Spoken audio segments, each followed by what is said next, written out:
नमस्कार दोस्तों। ये हमारा पॉलिटिकल लेक्चर 8 है। 7 लेक्चर ऑलरेडी बन चुके हैं, ठीक है। और अभी हम लगातार पिछले 3 लेक्चरों से बात कर रहे हैं मौलिक अधिकार में। मौलिक अधिकार जो कि भाग 3 में दिए हुए हैं, और भाग 3 में मौलिक अधिकार जिस आर्टिकल से शुरू होते हैं वो 12 से है, और ख़त्म मतलब भाग 3 का जो आर्टिकल है, भाग 3 12 से शुरू होता है और 35 पे जाकर के ख़त्म होता है। ये बात आपको पता ही है, ठीक है। तो ये हमारा मौलिक अधिकार में ये पार्ट 4 है। पार्ट 3 ऑलरेडी बन चुका है, तो आप उसे भी देख सकते हैं। देखिए दोस्तों, अब क्योंकि मौलिक अधिकार का ये पार्ट 4 है, तो पहले तो आपको ये पता होना चाहिए कि हमारे पास टोटल मौलिक अधिकार हैं कितने। तो याद रखिए, टोटल मौलिक अधिकार हमारे पास 6 हैं, ठीक है। कौन कौन से मौलिक अधिकार हैं जो हमारे पास हैं ये टोटल? देखिए, मौलिक अधिकार समझाने से पहले भी मैं आपको भाग 3 के बारे में बता देता हूँ। मैंने कहा आपसे कि 12 से शुरू होता है, उसमें 12 है, 13 है, और सीधे चला जाएगा, फिर ये 35 तक चला जाएगा आपके। क्लियर है दोस्तों, है ना। 12 से 35 तक का आपको मौलिक अधिकार दिया हुआ है। अब इसमें अंतर क्या है दोस्तों? देखिए, 12 में लिखा हुआ आर्टिकल 12 जो है, इसमें राज्य शब्द को परिभाषित किया हुआ है, राज्य स्टेट को, यानी कि और स्टेट को परिभाषित किया है। और 13 आर्टिकल में जो है विधि शब्द को परिभाषित किया गया है। 14 से ले करके 18 तक ये देखिए, है ना। अब आपके शुरू होते हैं मौलिक अधिकार। 12 और 13 तो 12 तो राज्य शब्द को परिभाषित कर रहा है, 13 विधि शब्द को यानी कानून को, यानी कि लॉ शब्द को परिभाषित करता है। जो मौलिक अधिकार है वो आपके रियल में 14 से स्टार्ट होते हैं। 14 से लेकर के 18 तक समानता का अधिकार दिया, ये आपका पहला मौलिक अधिकार है। फिर स्वतंत्रता का अधिकार दिया हुआ, ये आपका दूसरा मौलिक अधिकार है, ये 19 से 22 तक का है।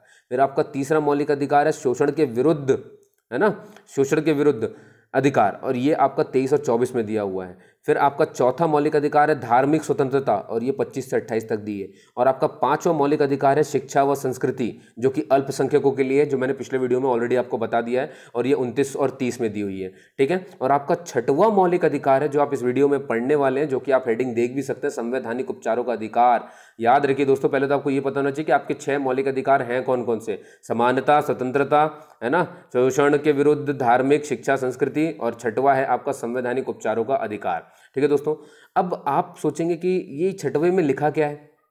6वां दोस्तों कुछ और नहीं है, ये ऊपर के ये जो है ना आपके, ये 5, इन्हीं 5 की रक्षा करने के लिए 6वां बनाया गया है। कहने का मतलब ये कि अगर इन 5 मौलिक अधिकारों का कोई हनन करता है, तो आपके पास एक और मौलिक अधिकार है 6वां, जो कि ये कहता है कि इन 5 का हनन होने पर आप सुप्रीम कोर्ट, हाई कोर्ट, जहाँ चाहें वहाँ जा सकते हैं, ठीक है। तो 6 में ऐसा है क्या दोस्तों कि हम जा सकते हैं अपने? आसान भाषा में आप समझ गए ना इस बात को, कि शुरू ऊपर के जो 5 मौलिक अधिकार हैं उनकी रक्षा करने के लिए 6वां मौलिक अधिकार बनाया गया। अभी 6वां वाला अधिकार जो है ये रक्षा करता कैसे है? इसमें कौन सी खास बात है भाई? इसी में लिखा हुआ है आर्टिकल 32 दोस्तों, बहुत अच्छे से देख लो। आर्टिकल 32, आर्टिकल 32 इतना इंपॉर्टेंट क्यों है भैया, है ना? क्योंकि आर्टिकल 32 ही सुप्रीम कोर्ट या न्यायालय को ये शक्ति देता है। आर्टिकल 32 के तहत सुप्रीम कोर्ट के पास ये शक्ति है कि वो याचिका जारी कर सकता है। अब याचिका क्या होती है? याचिका रिट होती है। कितने तरह की होती है? 5 तरह की होती है, और एक एक के बारे में भी हम सीखेंगे दोस्तों, ठीक है। तो मैं फिर से बोल देता हूँ, 6वां मौलिक अधिकार ऊपर के 5 मौलिक अधिकारों की रक्षा करता है। रक्षा वो कर पाता है क्योंकि उसके अंदर एक आर्टिकल लिखा है, आर्टिकल 32, और आर्टिकल 32 ये कहता है कि सुप्रीम कोर्ट किसी भी मौलिक अधिकार के हनन होने पर याचिका जारी कर सकता है। याचिका को हम कहते हैं रिट। रिट होते हैं 5 तरह के, और जिनके बारे में हम आगे पढ़ने वाले हैं। क्लियर है दोस्तों, है ना? चलिए, बहुत बढ़िया। अब आप देख रहे हैं दोस्तों कि क्योंकि ये जो हमारा आर्टिकल 32 है, जो कि हमारे 6वें मौलिक अधिकार में आता है, ये हमें हमारे ऊपर के 5 मौलिक अधिकारों की रक्षा कर रहा है। तो ये कितना इंपॉर्टेंट हो गया। और भाई, मौलिक अधिकार तो बहुत बड़ी चीज़ है, क्योंकि इसमें जीने की और सब कुछ बात कही गई है एक इंसान के लिए।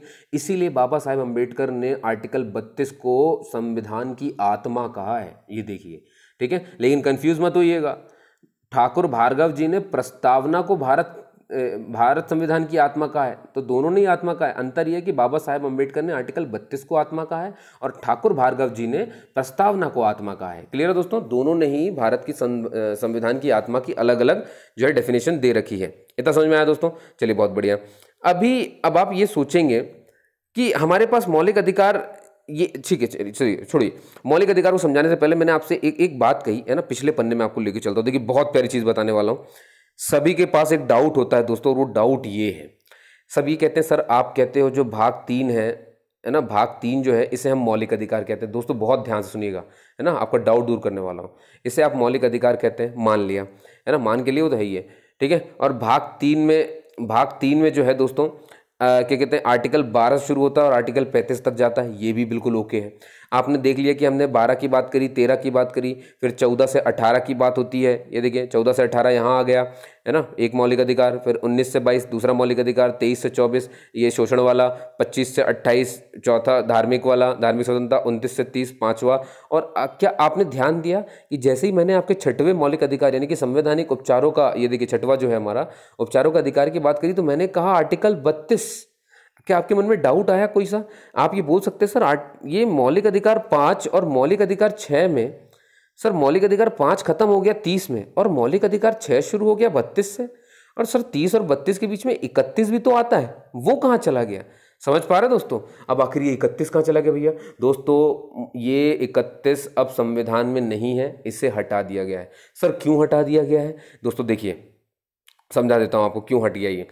आपको ये पता होना चाहिए कि जब हमारा संविधान लागू हो रहा था 26 जनवरी 1950 को, तो उस समय हमारे पास 7 मौलिक अधिकार थे, और अब ये 7वां हटा दिया गया है और आज हमारे पास 6 मौलिक अधिकार है, जो आप अभी पिछले पन्ने में देख रहे थे। अब आप बोलेंगे सर 7 मौलिक अधिकार थे तो 7वां कौन सा था? 7वां मौलिक अधिकार ही था दोस्तों संपत्ति का अधिकार, ठीक है, जिसे हटा दिया गया। कैसे हटाया भैया? 44वां संविधान संशोधन आया। ये बिल्कुल याद रख लो दोस्तों, जब मैं कुछ आपसे कहूँ तो 44वां संविधान संशोधन लाया गया, और ये कब लाया गया था? 1978 में, है ना। और इसी के तहत संपत्ति के अधिकार को खत्म कर दिया। अब संपत्ति का अधिकार अगर आर्टिकल 31 में था तो 31 आर्टिकल खत्म हो गया। हाँ 31 में अब ए, बी और सी जरूर बचा हुआ है ना, लेकिन इसमें संपत्ति का अधिकार नहीं है। अब समझ पा रहे हैं ना, संपत्ति का अधिकार पहले मौलिक अधिकार था, लेकिन अब 44वें संविधान संशोधन के बाद इसे मौलिक अधिकार से हटा दिया गया है। और अब क्या बन गया ये? अब ये बन चुका है हमारे लिए एक विधिक अधिकार। फिर अब आप पूछेंगे सर मौलिक अधिकार और विधिक अधिकार में अंतर क्या है? देखिए दोस्तों, मौलिक अधिकार और विधिक अधिकार में अंतर सिर्फ इतना सा होता है कि जब भी मौलिक अधिकार यानी कि जो हमारे 5 मौलिक अधिकार हैं उनका हनन होने पर, आपको मालूम है ना, आपका 6वां मौलिक अधिकार जिसमें कि आर्टिकल 32 दिया हुआ है। आर्टिकल 32 क्या कहता है ये सुन लीजिए। आर्टिकल 32 ये कहता है कि अगर 5 मौलिक अधिकारों में से किसी का भी हनन होगा तो आर्टिकल 32 के तहत सुप्रीम कोर्ट, है ना, हनन होने पर 5 तरह के याचिकाएं जारी कर सकता है, यानी कि 5 तरह के याचिकाओं को कहते हैं रिट, 5 तरह के रिट जारी कर सकता है। ये कब कर सकता है? आर्टिकल 32 के तहत। आर्टिकल 32 हमारे मौलिक अधिकारों का संरक्षण करता है ना, सुप्रीम कोर्ट को आने देता है कि भाई कोई हमारे मौलिक अधिकार का हनन न कर पाए, तो हम आर्टिकल 32 के तहत सुप्रीम कोर्ट जा सकते हैं। समझ पा रहे हैं आप? और फिर सुप्रीम कोर्ट याचिका जारी करेगा, याचिका यानी कि रिट जारी करेगा, और रिट 5 तरह की होगी, और वो कौन कौन सी होगी वो अभी देखनी है हमें। क्लियर दोस्तों? तो मौलिक अधिकार तो वो हो गया जहां पे सुप्रीम कोर्ट आ गया आर्टिकल 32 के तहत। तो फिर विधिक अधिकार क्या होता है? जिसमें अब हमने संपत्ति के अधिकार को रख दिया है 44वें संविधान संशोधन 1978 के बाद, है ना, क्योंकि मौलिक अधिकार से उठा दिया। तो विधिक क्या है? विधिक अधिकार वो होते हैं दोस्तों, अगर इसका उल्लंघन हो जाए तो आप न्यायालय में जा करके कोई भी याचिका जारी नहीं करवा सकते। समझ पा रहे हैं आप दोस्तों? तो संपत्ति का अधिकार यही है अब, ठीक है। अब आप बोलेंगे सर 31 से अगर हटा दिया तो क्या संविधान से पूरी तरीके से हट गया है या कहीं पर आता है? तो याद रखिए दोस्तों, इसे हटाया नहीं, मतलब मौलिक अधिकार से हटा दिया है, लेकिन संविधान में रखा गया है। संविधान में कहाँ रखा गया है? 300A में, है ना। इस आर्टिकल को याद रख लीजिए अच्छे से। अब संपत्ति का अधिकार जो कि अब एक विधिक अधिकार है ना, इसे रख दिया गया है आर्टिकल 300A में। तो हमने अभी बात कर ली आर्टिकल 31 की, तो अब बात कर लेते हैं आर्टिकल 31A, B और C में क्या लिखा है दोस्तों। देखिए 31A और B अगेन आपके लिए बहुत इंपॉर्टेंट है, ठीक है। आपने ये देखा कि आर्टिकल 31 को हमने 44वें संविधान संशोधन से हटा दिया, 300A में रख दिया, विधिक बना दिया। फिर आपने विधिक और मौलिक अधिकार में अंतर भी जान लिया। अब पता कर लेते हैं दोस्तों कि ये 31A और 31B क्या दोस्तों, बहुत इंपॉर्टेंट है ना। वहां पर 44वां संविधान संशोधन हुआ था 31 में, ये 31A और 31B तो जोड़े गए हैं, और वो भी पहले संविधान संशोधन के द्वारा दोस्तों, बिल्कुल फर्स्ट। और ये कब हुआ था? ये हुआ था 1951 में। ये बहुत बड़ी बात है। पहले ही संविधान संशोधन में हमने 2 आर्टिकल जोड़ दिए, आर्टिकल 31A और आर्टिकल 31B, ठीक है। लेकिन सिर्फ हमने क्या आर्टिकल जोड़े? नहीं, हमने एक अनुसूची जोड़ी, और उस अनुसूची का नाम है 9वीं अनुसूची, है ना। मतलब हमने 9वीं अनुसूची भी जोड़ी फर्स्ट संविधान संशोधन के तहत, और आर्टिकल 31A और 31B को भी जोड़ा फर्स्ट संविधान संशोधन 1951 के तहत। अब आप बोलेंगे सर आप इतना एम्फेसाइज क्यों कर रहे हो, ये इतना खास है क्या? बिल्कुल खास है दोस्तों। क्या आपको पता है 9वीं अनुसूची के बारे में? 9वीं अनुसूची वो अनुसूची है कि अगर उसमें किसी कानून को रखा गया है तो आप उस कानून को कभी भी न्यायालय में चुनौती नहीं दे सकते हो। मतलब 9वीं अनुसूची में रखे हुए कानून के खिलाफ आप कभी भी कोर्ट में जा करके याचिका कर ही नहीं सकते हैं। ये बहुत बड़ी बात है, इसीलिए 9वीं अनुसूची बहुत इंपॉर्टेंट है। तो अब जब मैं ये कहता हूं कि इसमें कुछ कानून लिखे हुए हैं जिनको चुनौती नहीं दी जा सकती कोर्ट में, तो ये कानून कौन से हैं दोस्तों? ये कैसे तो लिखे होंगे, तो ये जो कानून आप देखेंगे तो इनमें कुछ ना कुछ तो अनुच्छेद होंगे जहां पर ये लिखे हैं, तो ये वही दोनों अनुच्छेद है जो आप ऊपर पढ़ रहे हो। क्लियर है दोस्तों? 31A और 31B ये वही नियम है जिन्हें कभी भी चुनौती नहीं दी जा सकती है। ये बात समझ में आई दोस्तों? ठीक है, तो आपको मैंने जो पॉइंट बताए आपको वो याद रखना है। फर्स्ट संविधान संशोधन, 9वीं अनुसूची, वो कानून जो चेंज नहीं हो सकते, और वो कानून ही है आपके 31A और 31B। ठीक है दोस्तों, चलिए अब देख लेते हैं 31C को, फिर बढ़ेंगे अपने 32 की तरफ, जो कि हमें मेन पढ़ना है, संवैधानिक उपचारों का अधिकार जो है हमारा। 31C दोस्तों, देखिए 31C को समझने के लिए मैं आपको थोड़ा सा बैकग्राउंड में ले जाता हूं, है ना। थोड़ा सा बैकग्राउंड में चलते हैं, आप समझ जाएंगे, है ना। होगा क्या कि पहले सुन लीजिए, फिर मैं आपको समझाऊं धीरे धीरे। देखिए उस समय इंदिरा गांधी जी प्रधानमंत्री थी, जैसा कि मैंने लिखा भी है, आप देख भी सकते हैं वहां पर। इंदिरा गांधी जी ने 2 बड़े काम किए थे दोस्तों, आप सभी जानते हैं, 1961 में और 1970 में। 1961 में उन्होंने क्या कर दिया, सॉरी 1969 में 2 काम जो किए उन्होंने, पहले तो उन्होंने 14 बैंकों का राष्ट्रीयकरण कर दिया, और दूसरा काम उन्होंने जो सबसे खतरनाक किया था वो था राजा महाराजाओं को जो विशेष अधिकार प्राप्त थे, जैसे पेंशन मिलना या कोई भी पैसा वैसा सरकार की तरफ से, क्योंकि अभी वो राजा महाराजा थे, हमने उनके राज्य को भारत में मिला लिया था, तो पटेल साहब ने थोड़े से उनके लिए जो रियायतें दे रखी थी, तो उस रियायतों के तहत उन्हें प्रिवी पर्स यानी कि जो है हमारे कोष में से कुछ ना कुछ उनके लिए भैया पेंशन की तरह जाता था। ठीक है, इंदिरा गांधी जी ने वो प्रिवी पर्स भी खत्म कर दिया, है ना, यानी कि उनके पास नहीं जाएगा। अब ऐसा क्यों कर दिया इन्होंने भैया? अब वो छोड़िए, ये तो ऐसा क्यों किया, क्योंकि भैया हमारे प्रस्तावना में लिखा है ना, हम समाजवाद है। आप समझ पा रहे हैं ना इस बात को, कि भाई हम सामाजिक, हम कम्युनिज्म में आएंगे ना भैया, हमें संघ बनाया हुआ है, हम सबको लेकर के चलने वाले हैं, भारत एक संघ है। ये सारी डेफिनेशन उन्होंने पढ़ के रखी थी। उन्होंने कहा कि ये कैसे चल रहा भैया, तो उनने सबसे पहले क्या किया, उनने सबसे पहले 14 बैंकों का राष्ट्रीयकरण कर दिया, और इंदिरा जी और क्या कहते हैं सभी महाराजाओं के जो है प्रिवी पर्स खत्म कर दिए। ठीक है दोस्तों, इतनी बात आपके समझ में आती है। अच्छा अब देखिए, अब आगे आपको समझने के लिए ये समझ में आना चाहिए कि एक है भाग 4 और एक होता है भाग 3। ठीक है, भाग 3 आपका मौलिक अधिकारों से जुड़ा हुआ है, ठीक है, और भाग 4 आपका जो है राज्य के नीति निर्देशक तत्व, यानी कि जिन्हें अपन कहते हैं DPSP, यानी कि directive principles of state policy. ठीक है दोस्तों, directive principle of state policy ये अपन कहते हैं। सर आपने ये दोनों भाग क्यों बताने लगे? आप तो आर्टिकल 31C बताने वाले थे, और हम मौलिक अधिकारों में बात कर रहे थे, और आप अब तो राज्य के नीति निर्देशक तत्वों पे चले गए, वो भी भाग 4 में चले गए। ये कैसे बात होगी भैया? देखिए दोस्तों, भाग 4 का ये जो है वीडियो, ये मैंने ऑलरेडी बना के रखा है, आप चाहें तो उसे देख सकते हैं, कोई दिक्कत नहीं है।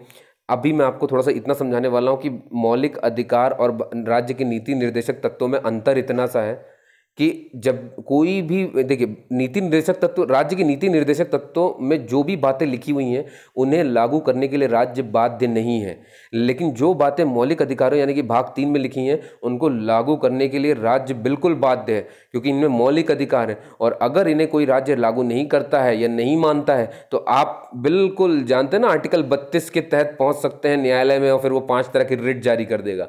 तो आपको बेसिक अंतर समझ में आ रहा है भाग 4 में और भाग 3 में, है ना दोस्तों। देखिए भाग 4 को सामाजिक, आर्थिक और राजनीतिक न्याय का प्रतीक माना जाता है। कई बार ये क्वेश्चन आ चुका है, जिस तरह से हम भाग 3 को क्या बोलते हैं, मौलिक अधिकार बोलते हैं, और ये बहुत इंपॉर्टेंट है, ये लागू करना जरूरी है। लेकिन राज्य की नीति निर्देशक तत्व लागू करना बिल्कुल जरूरी नहीं है, बाध्य नहीं है सरकार, लेकिन इसके लिए बिल्कुल बाध्य है सरकार, है ना। कई बार क्वेश्चन आया कि सामाजिक, आर्थिक और राजनीतिक न्याय का प्रतीक किस भाग को माना जाता है, तो आपका आंसर होना चाहिए भाग 4 को माना जाता है। अब मैं इतनी सारी बातें क्यों बोल रहा हूं, मैं तो आपको इंदिरा गांधी जी की वो बातें समझा रहा था, क्योंकि मैं आपको बताना चाह रहा हूं कि इंदिरा गांधी जी ने किस पॉइंट को उठा करके राष्ट्रीयकरण खत्म कर दिया और प्रिवी पर्स खत्म कर दिया।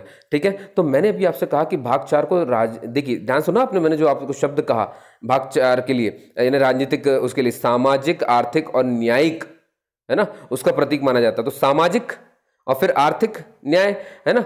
देखिए आर्थिक न्याय का, अब क्योंकि जो भाग 4 है, भाग 4 में साफ साफ लिखा हुआ है कि जो आर्थिक न्याय है वो मिलना चाहिए। देखिए आप जैसे ही पढ़ेंगे ना DPSP, है ना, थोड़ा सा आसान कर देता हूं मैं आपके लिए, उसमें आपको एक आर्टिकल 39 मिलेगा। आर्टिकल 39 में आर्टिकल 39 का 2 और आर्टिकल 39 का 3 दोस्तों। ठीक है, ये दोनों बहुत अच्छे से समझ लीजिए एक बार, फिर आप समझ जाएंगे। मैं फिर से रिपीट कर रहा हूं, राज्य के नीति निर्देशक तत्वों की बात कर रहा हूं, है ना, क्योंकि मैं आपको समझाना चाहता हूं कि जो इंदिरा गांधी जी ने किया वो कैसे हुआ, क्योंकि तभी आप आर्टिकल 31C को समझ पाएंगे। ठीक है, तो मैंने आपसे कहा कि राज्य के नीति निर्देशक तत्वों में जो भी बातें लिखी गई हैं उनको लागू करने के लिए सरकार बाध्य नहीं है।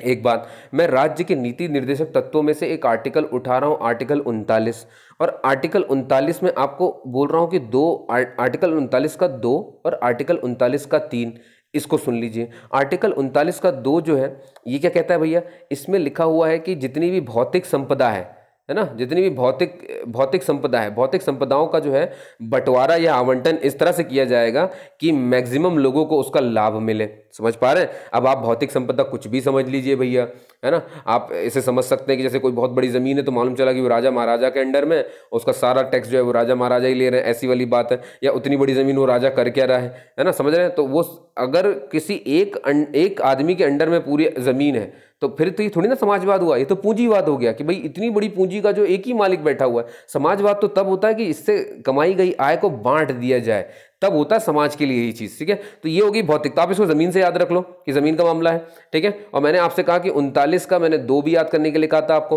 तो 39 के 2 में क्या लिखा है भैया, 39 के 2 में लिखा है कि आर्थिक जो आवंटन है ना, आर्थिक रूप से जो हमारा आवंटन है, यानी कि सीधे सीधे पैसों का जो आवंटन है उसका केंद्रीयकरण नहीं होना चाहिए। ऐसा नहीं होना चाहिए कि मालूम चला कि एक ही के पास सारे पैसे हैं भैया, है ना, बस एक ही कमा पा रहा है, ऐसा नहीं होना चाहिए, दूसरे को भी मिलना चाहिए। तो इंदिरा गांधी जी ने इन दोनों बातों का अच्छे से ध्यान रखा, जमीन का भी, है ना, और मतलब सबको मतलब बांटने वाला। तो भौतिक संपदा में बहुत सारी चीजें आती हैं, और यही कारण है कि उस समय जो बैंक चल रहे थे उन सबका राष्ट्रीयकरण कर दिया। राष्ट्रीयकरण होने से ये हो गया कि अब वो सरकार की है, और अगर वो सरकार की है मतलब वो जनता की है। बात समझ में आ रहा है सबको, है ना। इससे पहले वो जनता की नहीं थे, वो ऐसे काम कर रहे थे, अब वो जनता की हो गई। तो एक चीज समझ में, ये भौतिक संपदा यानी कि उन्होंने 39 के 2 का इस्तेमाल कर दिया भैया, ठीक। अभी सुनते जाइए। और आर्टिकल 39 के 3 का मैंने क्या कहा कि भैया जो पैसे हैं वो बराबर बांटे जाएंगे, है ना, मेहनत के अनुसार होने चाहिए, ऐसा है ना, बिल्कुल जैसा जो काम करे वैसा होना चाहिए। इसीलिए उन्होंने प्रीवी पर्स खत्म कर दिया कि वो नहीं मिलेगा। अब देखिए दोनों में हुआ क्या मामला, आप इतना समझ गए ना। डीपीएसपी में ये बात लिखी थी, ये बात उनके दिमाग में थी, लेकिन ये राज्य को लागू करना जरूरी नहीं है, ये भी लिखा हुआ है। तो अब जरा ये देखिए, तो जैसे ये 14 बैंकों का राष्ट्रीयकरण करती हैं तो एक रुस्तम कवाजी नाम का बंदा रहता है, वो भैया इनके खिलाफ जो है केस दायर कर देता है, और एक केस चलता है, एक मामला चलता है, जैसा कि आप वीडियोस देख ही रहे हैं, मैंने आपको बहुत सारे केस पढ़ाई डाले हैं। रुस्तम कवाजी वर्सेस भारत संघ का जो मामला है कोर्ट में जाता है, सुप्रीम कोर्ट कहती है कि भैया ये असंवैधानिक है, आप 14 बैंकों का राष्ट्रीयकरण नहीं कर सकते हैं। और उन्होंने किसके आधार पे किया, भौतिक संपदा के आधार पे किया था, आपने अभी पढ़ा है ना, कि भैया बराबर सबका हक है, ऐसा आवंटन होना चाहिए कि जो मैक्सिमम लोग जो है उसका फायदा उठा सके, है ना। लेकिन सुप्रीम कोर्ट ने से असंवैधानिक कर दिया, कोई बात नहीं, जाने दो। उन्होंने दूसरी बात क्या करी थी, प्रीवी पर्स खत्म कर दिया था राजा महाराजाओं के। तो राजा महाराजाओं की श्रेणी में थे माधवराव सिंधिया जी, समझ पा रहे हैं ना, ज्योतिराज सिंधिया जी के, हाँ बिल्कुल सही सोच रहे हैं आप। तो माधवराव सिंधिया जी ने भैया जैसे ही उन्होंने प्रीवी पर्स खत्म कर दिया, तो माधवराव सिंधिया जी के खिलाफ हो गए, कैसे खत्म कर दिया, राजा महाराजाओं को ये स्पेशल ट्रीटमेंट मिलनी चाहिए, ये वो भाई। अब ये देखिए पैसों का मामला है, और आर्टिकल 29 के 3 में मैंने आपको बताया, इंदिरा गांधी जी सोच रही कि इनको मैं पैसे क्यों दूं फ्री में, भाई आर्थिक चीजें जो है उनका बंटवारा बराबर होना चाहिए। ये राजा महाराजा वैसे भी पैसे कमाते हैं और हम भी पैसे दे रहे हैं, आप समझ पा रहे हैं, इसलिए उनके पैसे वहां पर रुकवा दिए गए। तो ये सारे के सारे चले गए सुप्रीम कोर्ट, ठीक है दोस्तों, आप समझ पा रहे हैं ना मैं क्या बोलना चाह रहा हूं आपसे। तो अब देखिए सुप्रीम कोर्ट ने इसे भी असंवैधानिक ठहरा दिया। इंदिरा गांधी जी ने बोला ओके कोई बात नहीं। इंदिरा गांधी से पूछा गया ऐसा क्यों कर रहे हो, तो इंदिरा गांधी जी ने कहा कि भैया भाग 4 के, ये देखिए मैं अभी आपसे कह रहा था ना, ये इंदिरा गांधी जी ने कहा भाग 4 के डीपीएसपी यानी कि राज्य के नीति निर्देशक तत्व, उसमें साफ साफ लिखा है कि सामाजिक न्याय की प्राप्ति करना है, आर्थिक न्याय की प्राप्ति करना है और राजनीतिक न्याय की प्राप्ति करना है। यही तो है, ये भाग 4 की पहचान तो यही 3 चीजें मैंने आपको थोड़ी देर पहले बताई। इंदिरा गांधी ने ये कहा, लेकिन इनकी बात को नहीं माना गया और इस चीज को काट दिया गया, है ना। उनके जितने भी ये काम किए उनको हटा दिया। लेकिन भैया इंदिरा गांधी जी हैं, अब कोई बात नहीं, सुप्रीम कोर्ट ने मना किया ना, उनके पास तो संसद है, और संसद में तो संविधान संशोधन ला करके तो क्या नहीं कर सकते। तो हुआ भी ऐसा ही, वो लेकर के आई 25वां संविधान संशोधन, और 25वें संविधान संशोधन के तहत जोड़ा आर्टिकल 31C, जो कि अब देखिए जो आपने लिखा हुआ है। और इसमें क्या लिखा दोस्तों वो देखो जरा, आपको सबसे ज्यादा मजा तो उसको पढ़ने में आएगा। इन्होंने लिखा कि जो डीपीएसपी यानी कि राज्य की नीति, जब भी डीपीएसपी लिखूं इसका मतलब है directive principle of state policy, यानी कि राज्य की नीति निर्देशक तत्व। तो राज्य के नीति निर्देशक तत्व के अनुच्छेद 39 के 2 और अनुच्छेद 39 के 3, क्या मैंने इनके बारे में आपको बता दिया था दोस्तों, है ना। तो अनुच्छेद 39 के 2 और अनुच्छेद 39 के 3 को आर्टिकल 14 मालूम है ना आपको, अभी मौलिक अधिकार। ये देखिए यहां पर आप जो पढ़ रहे थे ये था आपका डीपीएसपी यानी कि राज्य के नीति निर्देशक तत्व, और यहां पर अब आप जो पढ़ रहे हैं वो है आपका मौलिक अधिकार। ठीक है, तो इन्होंने क्या कहा है कि जो 2 और 3 है, यानी कि भौतिक संपदा और जो आर्थिक बराबरी है ना, यानी कि भौतिक बराबरी भी मान लो और जो आर्थिक बराबरी है, इन दोनों को आर्टिकल 14 और आर्टिकल 19 पर प्राथमिकता दी जाएगी। अब फिर आपको ये समझना, आप ये तो समझ चुके हैं कि आर्टिकल, इसमें तो भौतिक संपदा है, चलो भाई जमीन बराबर बांटना चाह रही है, चलो भाई पैसा बराबर बांटना चाह रही है, इसीलिए राजा महाराजाओं के पैसे खत्म कर दिए, इसीलिए भाई ये 14 बैंकों का राष्ट्रीयकरण कर दिया, ये समझ में आ गया हमको, चलो ठीक है ना। अब ये समझ में आना चाहिए कि आर्टिकल 14 में क्या लिखा है और 19 में क्या लिखा है, तब तो आपको समझ में आएगा कि उनमें प्राथमिकता क्यों दी जा रही है। आर्टिकल 14 जो मौलिक अधिकार है और आर्टिकल 19 भी जो मौलिक अधिकार है। आर्टिकल 14 में लिखा हुआ था समानता का अधिकार, क्या लिखा हुआ था बंदो, समानता का अधिकार। ये बात क्लियर हो रही है। किस मामले में समानता चाहिए भैया, कि जमीन वमीन जो है एक आदमी ऐसे ऐसे नहीं रख सकता, पैसे वैसे जो है एक आदमी ऐसे नहीं रख सकता, समझ पा रहे हैं ना, समान करने के लिए। तो उन्होंने कितने अच्छे से इन नियमों का जो है इस्तेमाल करना शुरू किया। तो उनने भाई देखिए, संविधान संशोधन के तहत अगर एक बार ये पारित हो गया ना, तो समझ जाइए कि अभी बहुत बड़ी चीज़ है। तो उन्होंने क्या किया, ये जो 39 का 2 था भौतिक संपदा और ये 39 का जो 3 था, इसको वहां से निकाल करके अब मौलिक अधिकारों में वरीयता दे दी थी। समझ पा रहे हैं आप, है ना। मतलब आर्टिकल 14 में समानता का अधिकार जब देख रहे हैं, तो भाई समानता के अधिकार में भी सबसे इंपॉर्टेंट है कि भाई जमीन वमीन जब बराबर बराबर, ऐसा मतलब सब एक के पास नहीं होना चाहिए, ये ध्यान रखिए। इसमें ये कहा गया कि मैक्सिमम लोगों को फायदा होना चाहिए, ये कहा गया है। ये बात क्लियर हो रही है। और इस तरह से आर्थिक में भी यही बात कही गई है। ठीक है दोस्तों, और यही देखिए इसीलिए कहा गया है कि आर्टिकल 14 और आर्टिकल 19 पर प्राथमिकता दी जाएगी। ओके दोस्तों, बढ़िया। अब देखिए, तो चलिए ये तो था भैया 31A, B और C। अब बात कर लेते हैं अपने आर्टिकल 31, अपने आर्टिकल 32 की, जो कि इंपॉर्टेंट है दोस्तों। आर्टिकल 32 को हमें 3 भागों में पढ़ना है। ठीक है, आर्टिकल 31 को हमें 3 भागों में पढ़ना। तो दोस्तों देखिए, आर्टिकल 32 को जो है ना, हमें तीन पायदान में से पढ़ना है, 3 स्टेप में से पढ़ना है। ठीक है, अब देखिए पहला स्टेप क्या कहता है। पहला स्टेप आपको मालूम है ना, आर्टिकल 32 ये वही है जिसे हमारे BR अम्बेडकर, बाबा साहब अम्बेडकर साहब ने इसे भारतीय संविधान की आत्मा कहा है, आप सबको पता है। अब देखिए आखिर इसमें ऐसा लिखा क्या है, ये हमारा 6वां मौलिक अधिकार है ना। इसमें लिखा ये है, पहला स्टेप पढ़ रहा हूँ मैं 32 का फर्स्ट। यदि हमारे मौलिक अधिकारों का उल्लंघन होता है साहब, है ना, तो ऐसी स्थिति में सुप्रीम कोर्ट 5 याचिकाएं जो है जारी कर सकता है। ये तो मैंने आपको थोड़ी देर पहले ही बता दिया था। अब आप बार बार बोलेंगे सर 5 याचिकाएं तो सुन सुन के थक गए, 5 हैं कौन सी, तो इनका कहाँ उल्लेख है, यही 32 के दूसरे में इनका उल्लेख मिल जाएगा आपको। तो पहले मैं बता दिया कि 5 याचिकाएं जारी कर सकता है अगर मौलिक अधिकारों का उल्लंघन होता है तब। और कौन कौन सी हैं, वो ये रही साहब। ठीक है, एक है बंदी प्रत्यक्षीकरण, एक है परम आदेश, एक है भैया उत्प्रेषण, एक है अधिकार प्रच्छा और एक है प्रतिषेध। ठीक है, ये 5 तरह के होते हैं। इन पांचों पे अलग अलग क्वेश्चन बनते रहते हैं। कैसे कैसे क्वेश्चन बनते हैं वो सारे अपन बात करेंगे। ठीक है दोस्तों। अच्छा, अब एक ध्यान से एक बात सुनिए, और मैं जहां पर आपको बोलूंगा उसको याद कर लीजिएगा, ताकि जब आप 35वां आर्टिकल जब मैं आपको पढ़ाऊं, इसका 35, अभी 32 चल रहा है, तो जब आपको 35वां पढ़ाऊं तो आपको समझ में आ जाए बात। ठीक है, ये तो हो गई आर्टिकल 32 के 1 और 2 की।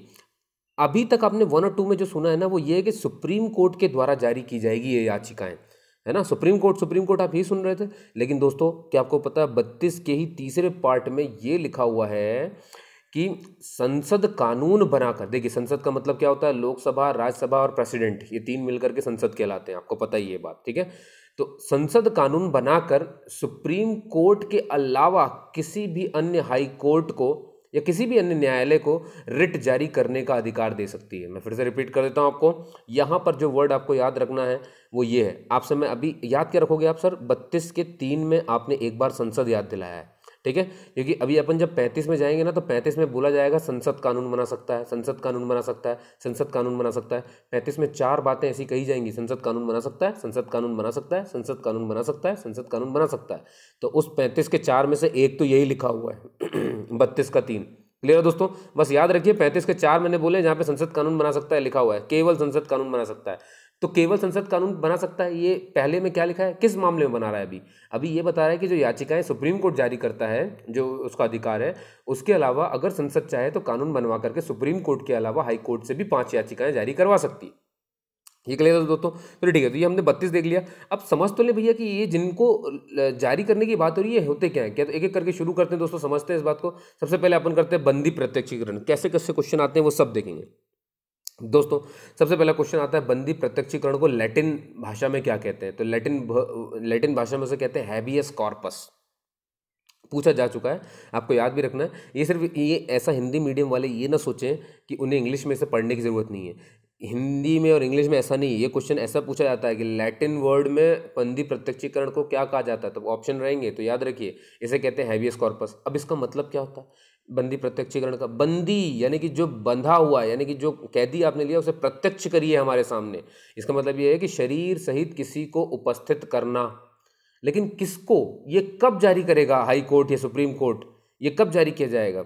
किसी भी व्यक्ति को जिसको आपने अगर अवैध रूप से बंदी बना लिया है तो उसके लिए, अगर अवैध रूप से बना है तो उसके लिए, क्योंकि अब ये मौलिक अधिकार है उसका, तो आर्टिकल 32 के तहत जाएगा सुप्रीम कोर्ट। सुप्रीम कोर्ट बोलेगा बंदी प्रत्यक्षीकरण, तो फिर जिस भी जगह पर उसे बंदी बनाया गया है उसे शरीर के साथ जो है उपस्थित करना पड़ेगा। वो बंदा घायल नहीं होना चाहिए अगर वो अवैध रूप से हुआ है तो। ये क्लियर है दोस्तों? चलिए ठीक है, दूसरा देख लेते हैं फटाफट से। दूसरा है दोस्तों परम आदेश। परम आदेश क्या होता है? परम आदेश, हाँ, इसे लैटिन भाषा में क्या कहते हैं भैया? मैंडेमस। ठीक है, उसे कहा था हैबियस कॉर्पस, है ना, बंदी प्रत्यक्षीकरण को हैबियस कॉर्पस, और परम आदेश को कहते हैं मैंडेमस। ये परम आदेश है, इसका क्या मतलब होता है? हम आदेश देते हैं। कौन आदेश देता है? न्यायालय, सुप्रीम कोर्ट, या फिर संसद अगर कानून बना दे तो हाई कोर्ट, जिसमें भी कहा जाएगा। तो अभी तो हम सुप्रीम कोर्ट लेके चलते हैं, तो परम आदेश हम न्यायालय बोलेंगे हर जगह पर। तो न्यायालय जो है ये कहता है हम आदेश देते हैं। अब ये किसको कहेगा भैया हम आदेश देते हैं? देखिए दोस्तों, ऐसी कोई भी संस्था है ना, जिसका जो कार्य, मतलब संस्था जिसका जो जो मतलब कोई भी संस्था है उसका जो कार्य बिल्कुल निर्धारित है ना, यदि वो संस्था अपने निर्धारित कार्य को ही नहीं करती, आसान भाषा में आप समझ जाइए कि भाई मैंने किसी बंदे का कोई काम है ना, मान लीजिए किसी संस्था का जो काम है और वो वही काम नहीं कर रहा है ना, उसका काम है ये काम करना, लेकिन उसके अंडर में आती है वो काम, लेकिन वो कर नहीं रहा है, तो ऐसे में अब आप जा सकते हो और बोल सकते हो, है ना। जैसे मान लो कि भाई आप FIR लिखवाना चाहते हो लेकिन कोई पुलिस वाला लिखे नहीं, ठीक है, तो अब उसका FIR लिखना काम है भैया, है ना, लेकिन वो FIR लिख नहीं रहा है, तो आपका ये मौलिक अधिकार है, आप तुरंत वहाँ जा सकते हैं और बोलेंगे, और तुरंत ही सुप्रीम कोर्ट या जो भी न्यायालय है वो तुरंत के तुरंत ही जो है परम आदेश दे देगा उस पुलिस स्टेशन को कि भाई क्यों नहीं लिख रहे हो, अपना काम करो, निर्धारित काम है तुम्हें करना चाहिए। समझ में आ रही है बात आपके? चलिए बढ़िया, तो हम आपको आदेश देते हैं, ऐसा वो कहते हैं, तो इसे कहते हैं मैंडेमस। भाई अगला आता है प्रतिषेध। प्रतिषेध दोस्तों, इसका मतलब होता है प्रोहाइबिशन। प्रोहाइबिशन का मतलब होता है किसी कार्य को करने से रोकना। अब आप यहां पर ध्यान दीजिए कि प्रतिषेध में परम आदेश में अंतर क्या है। इसमें कोई संस्था का वो काम है, वो अपना ही काम नहीं कर रही है, और प्रतिषेध में अगर मैं रोक रहा हूं तो किसी को रोका क्यों जाएगा? भैया तुम अपना काम करो ना, तुम जब दूसरे काम करने लगो तो मैं रोकूंगा, तो तुम अपना ही निर्धारित काम ना कर करके दूसरा का काम कर रहे हो तो मैं तुम्हें रोक दूंगा। तो यहां पर आता है प्रतिषेध, प्रोहाइबिशन। समझ गए? अपना ही नहीं करेंगे तो परम आदेश आएगा, और अपना ना करके दूसरे करने लगेंगे तो प्रतिषेध आएगा। ये बात समझ में आ रही है दोस्तों? लेकिन बात यह है कि प्रतिषेध के जैसा ही तो उत्प्रेषण भी है। जैसे उत्प्रेषण को क्या कहते हैं? इसे कहते हैं सर्शियरी, है ना, सर्शियरी कहते हैं दोस्तों, इसे सर्शियरी कहते हैं लैटिन भाषा में। तो आपको याद रखना है, सर्शियरी उत्प्रेषण को कहते हैं, प्रोहाइबिशन प्रतिषेध को कहते हैं, और मैंडेमस आपके परम आदेश को कहते हैं, और हैबियस कॉर्पस आपके बंदी प्रत्यक्षीकरण को कहते हैं। क्लियर है दोस्तों? अभी उत्प्रेषण क्या है, बहुत डाउट हो जाता है दोस्तों। देखिए, प्रतिषेध में भी रुकावट होती है, उत्प्रेषण में भी रोका ही जाता है, ये देखिए लिखा भी है, रुक जाओ कहा जाता है। अब ये कैसे मामला समझा जाएगा? इसमें भी बंदो वही डेफिनेशन है कि अपने निर्धारित, आपका कुछ काम है निर्धारित और आप वो नहीं कर रहे हो और आप कुछ और करने लगे हो, तो इन दोनों में फिर अंतर कैसे करेंगे और कैसे मालूम चलेगा? देखिए, इसमें होगा क्या, ज़्यादातर तो ये होता है कि जो सुप्रीम न्यायालय होता है वो अपने से लोअर न्यायालय को ये कहता है, ये कह सकता है कि भाई ये काम तुम्हारे अंडर में नहीं आता है, ये काम मुझे ला करके सौंपो। समझ पा रहे हो आप, है ना? ऐसे काम होता है। जैसे मान लीजिए कोई काम, भाई जैसे थाने और आपने चौकियों का देखा है ना, तो आपने देखा ना कि इस थाने में जो काम होता है वो दूसरे थाने में नहीं हो सकता। भाई इस थाने का कोई एरिया, इसमें क्राइम हुआ है, तो ये थोड़ी ना कि ये वाला थाना आकर के सॉल्व कर जाएगा, ये वाले थाने में उसकी रिपोर्ट लिखाई जाएगी। मालूम चला कि इसका रिपोर्ट ये लिख रहा है, तो आप देख रहे हो, है ना, उसके अधिकार क्षेत्र में नहीं है लेकिन फिर भी वो लिख रहा है उस काम को, तो आपसे कहा जा सकता है भैया ये वाला थाना कह सकता है कि ये वाली चीज़ लाके यहाँ दे दीजिए। आप समझ पा रहे हैं? तो इसे कहते हैं उत्प्रेषण। ये मैंने एक एग्जांपल दिया है। मेनली आपको ध्यान रखना है कि ये मेनली कोर्ट के लिए इस्तेमाल होता है। सुपीरियर कोर्ट जो है लोअर कोर्ट को कुछ काम करने से रोकने के लिए जारी करता है, क्योंकि वो उनके ज्यूरिसडिक्शन से बाहर है, क्योंकि वो छोटा न्यायालय है तो उसकी हो सकता है उसके अंडर में ना आता हो, तो इसने बोल दिया भैया उत्प्रेषण जारी कर दिया कि नहीं लाओ इधर लाओ, ये मामला इधर दो, हमको दो। समझ पा रहे हो आप बात? ये बात है ना। तो लोअर कोर्ट हायर कोर्ट की बात हो तो आंसर उत्प्रेषण कर देना, और बिना लोअर कोर्ट हाई कोर्ट की बात होने लगे तो आंसर आपको प्रतिषेध कर देना है। क्लियर है? बहुत आसान रही इस बात मामले में। भैया पांचवा हमारा जो है रिट, जो याचिका जो सुप्रीम कोर्ट जारी करता है मौलिक अधिकार के हनन होने पर, और वो है भैया अधिकार प्रच्छा, जिसे भाई लैटिन वर्ड में कहते हैं को वारंटो। ठीक है दोस्तों। अब ये इसका क्या मतलब है को वारंटो, इसका मतलब होता है किस अधिकार से, है ना, किस अधिकार से, किस अधिकार से। मान लीजिए कि अब देखिए इसको समझने क्या है, ये कहाँ इस्तेमाल होगा। मान लो कि कोई सार्वजनिक पद है, सार्वजनिक मतलब कोई भी बड़ा सा ऑफिसर का पद है, तो कोई भी पद होता है तो उसके लिए भैया क्या कहते हैं, क्वालिफिकेशंस होती हैं दोस्तों, है ना, उसके लिए क्वालिफिकेशंस होती हैं। अब मान लीजिए कि आप बिना क्वालिफिकेशंस के ही उस पद पर जाकर के बैठ जाएं, है ना, उस पद पर जाकर के आप बिना क्वालिफिकेशन के अगर बैठ जाते हैं तो क्या होगा, तो फिर ये क्या हो गया भैया, बाकियों के साथ तो आपने नाइंसाफी कर दी कि बाकी बेचारे तो लगे हुए हैं कि इस क्वालिफिकेशन को जब तक मैं हासिल नहीं कर लेता तब तक मैं इस पदवी पे बैठ नहीं सकता, और आप जो है भैया जुगाड़ लगा करके अवैध रूप से जाकर के बैठ गए, तो फिर अब आप अपने मौलिक अधिकार के तहत बिल्कुल जा सकते हैं कि ये कैसे हो गया सर, ऐसा करके तो तुरंत अधिकार परीक्षा सुप्रीम कोर्ट या हाई कोर्ट जो है वो जारी करेगा, ये वाली याचिका जारी करेगा को वारंटो, और सामने वाले से पूछेगा किस अधिकार से बैठे उस पद पे, ठीक है, और अधिकार परीक्षा को लागू करते हुए उसे वहां से उसके पद से हटा देगा। बात समझ में आई दोस्तों, तो अवैध रूप से बैठने के लिए कहा गया था, है ना। अब अच्छा एक सवाल ये आता है, सर आप बार बार बोल रहे हो सुप्रीम कोर्ट भी याचिका दे सकता है, हाई कोर्ट भी याचिका दे सकता है, और हमने 32 के अभी 3 में देखा कि जो संसद कानून बना करके हाई कोर्ट को भी याचिका दायर करने के लिए दे सकती है। तो आसान भाषा में हमें ये तो समझ में आ गया कि सुप्रीम कोर्ट भी कर रही है और हाई कोर्ट भी कर रही है, लेकिन इन दोनों में से बड़ा कौन सा होगा, है ना। आप यकीन नहीं मानेंगे, याचिका जारी करने में सुप्रीम कोर्ट की तुलना में हाई कोर्ट ज़्यादा पावरफुल है। अब आप सोचेंगे सर ये कैसे हो सकता है, सुप्रीम कोर्ट तो सबसे बड़ा कोर्ट है, तो हाई कोर्ट कैसे पावरफुल हो सकता है, इसका रीज़न क्या है, वाई, इसके 2 कारण हैं दोस्तों, है ना। मैं दोनों कारणों पे आपसे बात करूंगा। ये देखिए पहला कारण क्या है, देखिए सुप्रीम कोर्ट 5 याचिकाएं जारी करता है, जबकि हाई कोर्ट 6 याचिकाएं जारी करता है। तो इस मामले में कौन बड़ा हो गया भैया, ये हाई कोर्ट बड़ा हो गया, क्योंकि ये संख्या का मामला है, ये सिर्फ 5 जारी कर पाता है, ये 6 जारी कर देता है।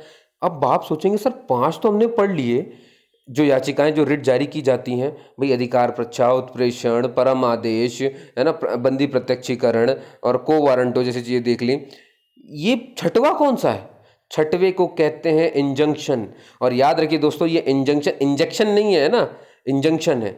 इंजंक्शन का मतलब होता है एंट्रिम रिलीफ, एंट्रिम रिलीफ का मतलब होता है यानी कि तुरंत राहत। तो जब भी आपको तुरंत राहत चाहिए हो, है ना, तो आप हाई कोर्ट के पास जा सकते हैं। याद रखिए इंजंक्शन सिर्फ और सिर्फ आपको हाई कोर्ट जारी करके दे सकता है। ये एक ऐसा कहना चाहिए याचिका है, एक ऐसी रिट है जो सिर्फ हाई कोर्ट को ही दी गई है लागू करने के लिए। देखिए 6 याचिकाएं हैं, तो ये 5 तो वो लागू कर ही लेगा जो सुप्रीम कोर्ट कर रहा था, लेकिन इसके अलावा प्लस में इसके पास इंजंक्शन भी है।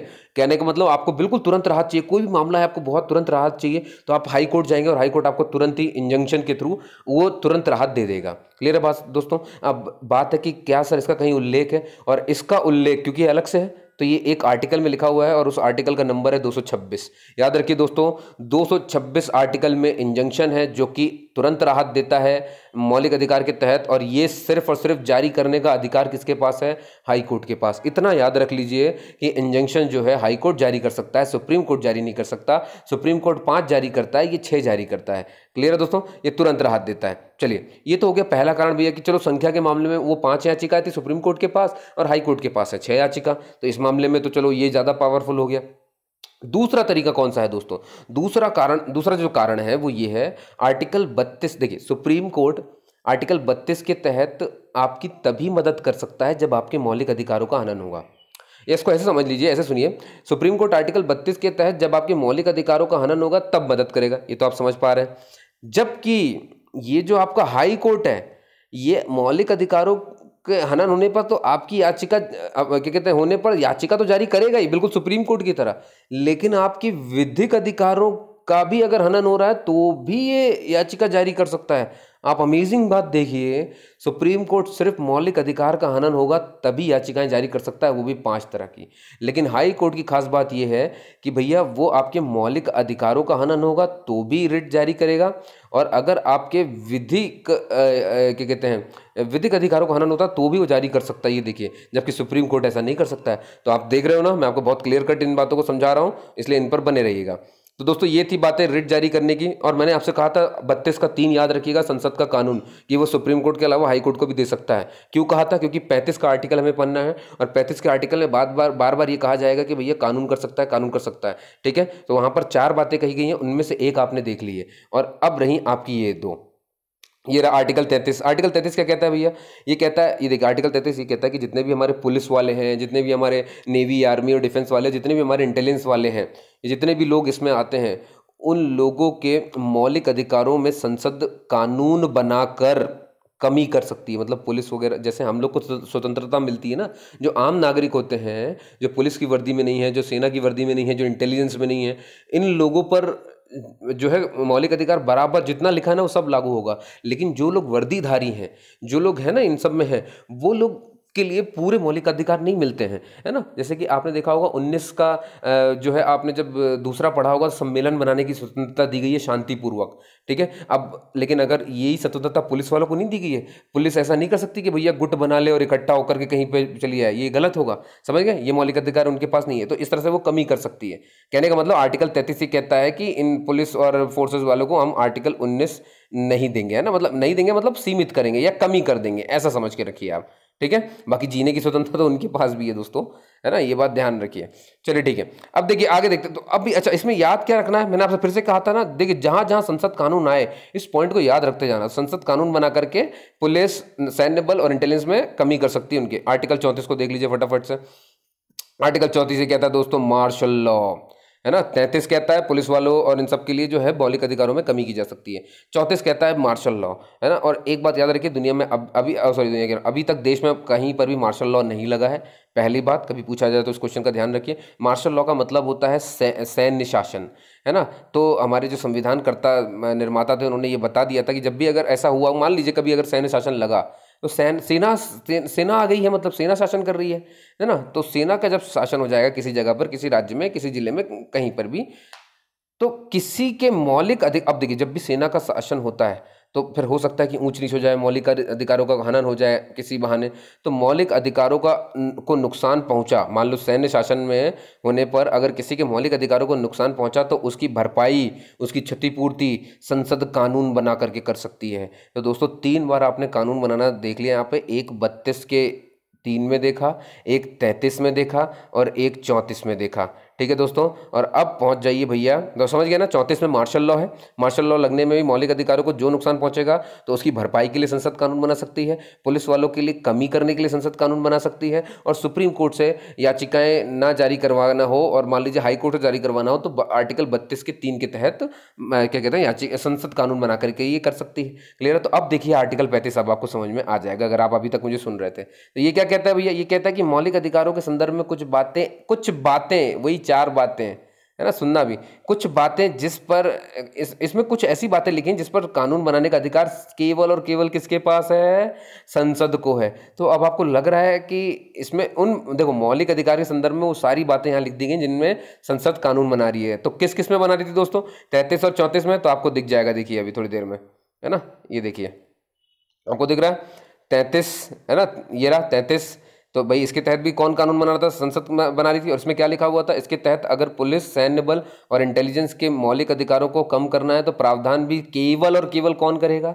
संसद करेगा। 34 देख लिया था मार्शल लॉ।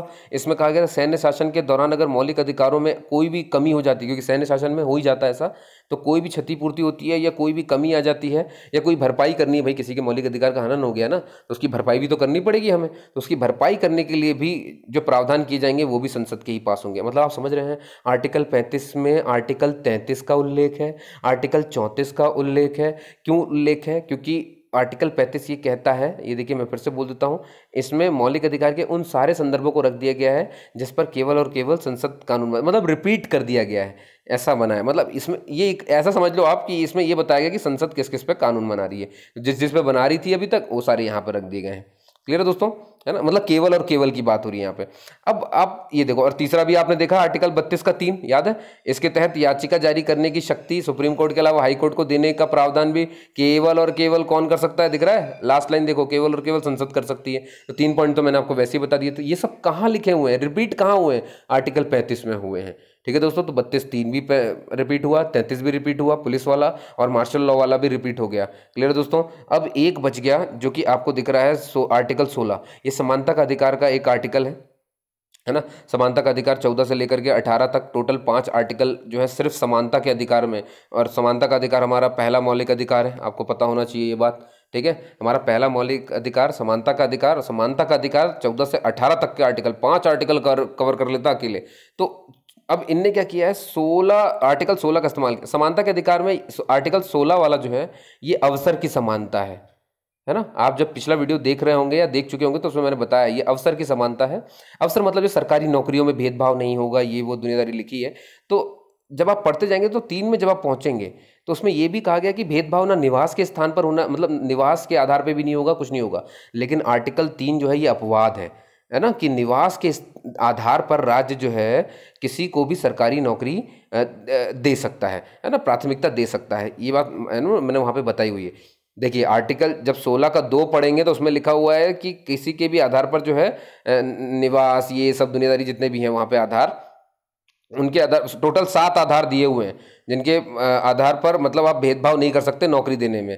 ठीक है, ये ध्यान रखिएगा, टोटल 7 आधार दिए हुए हैं, उसमें से एक निवास भी है ना। तो लेकिन जैसे ही तीसरा पढ़ने को मिलता है उसमें लिखा है कि निवास के आधार पर राज्य कर सकती है। तो आप देख ही रहे हो, बिल्कुल करते ही है भैया, है ना। ऐसा नहीं हो सकता, जैसे मध्य प्रदेश का व्यापम का एग्जाम ही आप देखिए भाई, कहीं कहीं ऐसा लगता है कभी, मतलब जैसे कुछ एग्जाम हमारे यहाँ के सिर्फ हमारे एमपी के लोग ही दे सकते हैं, वो बाहर के लोग नहीं दे सकते कि भाई यूपी और यहाँ के लोग आकर के दे लें उससे, आपको पता है ना। तो ये सारी चीज़ें क्या है, ये निवास के आधार पर हो गया ना, तो ये राज्य के पास शक्ति है ये करने की। ठीक है, ऐसी एक बात है, तो अपवाद उसमें जोड़ा गया है। तो आप जब उसे पढ़ेंगे तो ये भी। तो अब बात ये है कि दोस्तों इसमें खास क्या चीज़ है, इसको यहाँ कहाँ जोड़ा है मैंने। हम तो इसे वहाँ पढ़ रहे हैं जहाँ पे संसद कानून बना थी। तो क्या राज्य के, मान लो कि हमारे शिवराज सिंह चौहान साहब या ये चाहते हैं, या कोई भी भाई राज्य सरकारी चाहती है कि हम इसे अपने एरिया में जो है मतलब इस एरिया के बंदों को मैं अपनी मतलब अपने सरकार में नौकरी देना चाहता हूँ, इनका प्रतिनिधित्व चाहता हूँ। मान लीजिए सहरिया जनजाति है, भारिया जनजाति है, मैं चाहता हूँ कि सहरिया जनजाति के कुछ लोगों का जो है सरकारी नौकरी में प्रतिनिधित्व बढ़े। तो क्या मैं, क्योंकि वो शिवराज सिंह चौहान है, तो क्या वो अपने विधानसभा में से नियम बना के नहीं कर सकते? बिल्कुल नहीं कर सकते दोस्तों, यही समझा रहा हूं मैं आपको, इसीलिए ये बात बोल रहा हूं, बस इसको ध्यान रखिए, है ना। कोई भी राज्य सरकार अगर चाहती है कि वो किसी भी अपने एरिया के लोगों को सरकारी नौकरी में रख सकती है, तो ये बिल वो अपने विधानसभा में नहीं, उसे संसद में भेजना पड़ेगा, संसद से बोलना पड़ेगा, और ये केवल और केवल संसद ही कर सकती है। समझ गए ना आप इस बात को? समझ जाइए कि अगर किसी राज्य में ऐसा हुआ है कि किसी पर्टिकुलर क्षेत्र के लोगों, जैसे कर्नाटक में हुआ भी था, मैंने आपको ऑलरेडी बता के रखा, कर्नाटक का एग्जांपल दिया ही है मैंने, ठीक है ना। तो कर्नाटक का कुछ एरिया को जो है राज्यपाल को शक्ति दे दी गई थी कि भैया वो ये कर लेंगे। समझ गए आप बात को, है ना। बाकी पिछले वीडियो मैंने बताया वो दोस्तों, आप चाहे तो उसे देख सकते हैं। तो कहने का मतलब ये कि आर्टिकल 35 में संसद द्वारा, संसद केवल संसद कानून बना सकती है, उनका उल्लेख किया। तो ऐसे 4 चीजें थी। ठीक है दोस्तों, तो होप सो कि आपको ये वीडियो समझ में आई होगी, है ना। आपने मुझे सुना उसके लिए बहुत बहुत धन्यवाद दोस्तों। चलिए मिलते हैं अगले लेक्चर में।